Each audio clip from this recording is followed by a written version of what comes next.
عمرك سألت نفسك ليه بنكح؟ هل الكحة مرض ولا دي ليها فايدة؟ خليني اقول لك الحقيقة، الكحة في الاساس مش مرض، دي وسيلة دفاعية ذكية جدا من جسمك. تخيل كده ان مجرى التنفس بتاعك الزور والقصبة الهوائية دخل فيها حاجة غريبة زي تراب ميكروب او مخاط.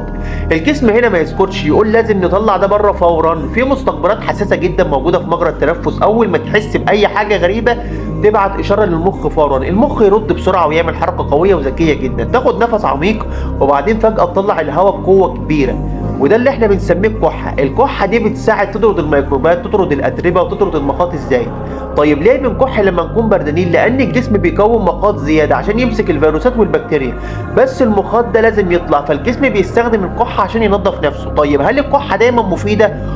بس لو طولت او كانت شديده قوي ممكن تبقى علامه ان في مشكله زي التهاب او حساسيه. الخلاصه، الكحه مش حاجه وحشه، ده زرار تنظيف في جسمك، بس لو فضلت معاك كتير يبقى لازم تكشف.